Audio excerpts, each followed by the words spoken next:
How's it going? Ryan here at etrailer.com. Today on our 2017 Nissan Murano, we're going to be taking a look at the Thule Helium Pro 2 bike rack, which is also available in a 3-bike version. Now, one thing I noticed about this rack is where it's going to sit.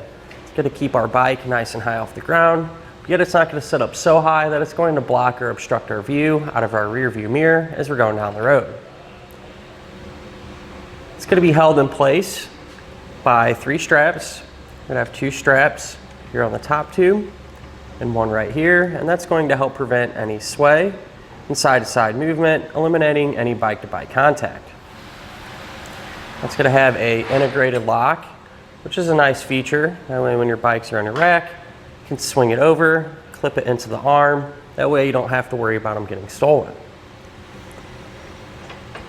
Now let's go ahead and take our bike off so we can take a better look at the rack itself. Just simply push in on the tabs and lift the straps up and out of the way.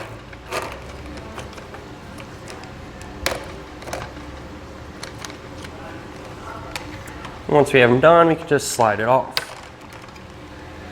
Now the cradles are going to be somewhat adjustable, and that's going to help accommodate for different styles of frames that your bike might have. And they're also going to be made from a soft rubber material.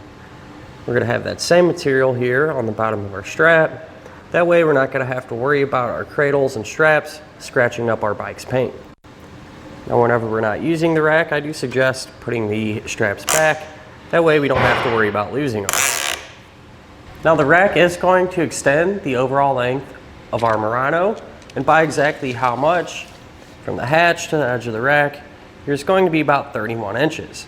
Well, that's not a huge amount, so I really don't see that being an issue when you're pulling into your garage or a tight parking spot. But if it is, and you need to free up some space, the arms actually do fold down. You pull up on the lever and swing them down. Now we'll take that same measurement and see how much space it frees up. And from the bumper to the end of the rack is only going to be about 16 inches. One of the main questions we get in regards to hitch mounted bike racks is if you're still going to have full access to the rear of your Nissan. Well, this one, the answer is yes. The center mass actually does fold down. You just lift up on a lever, swing it out of the way. Then we're going to have more than enough room to get all of our gear and equipment in and out of the hatch. Now, one of the things that I really like is this rack is going to have an integrated pen. That way it's one less thing you're going to have to worry about keeping track of with that pen and clip rolling around and picking it up separately. This one, you know, it's always going to be on the rack, and you're always going to be able to get it installed very easily.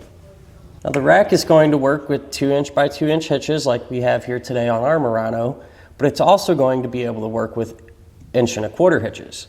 So that's really convenient, especially if you have a different vehicle in the household that has a different size hitch. It's going to have this knob here.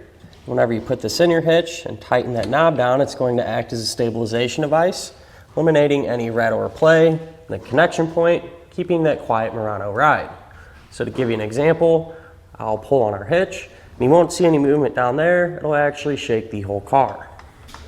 One of my favorite things about this rack is that it's made from aluminum. So it's going to make it incredibly lightweight, and we're not going to have to worry about any rust or corrosion issues either. And that'll finish up our look of the Thule Helium Pro 2 bike rack on our 2017 Nissan Murano.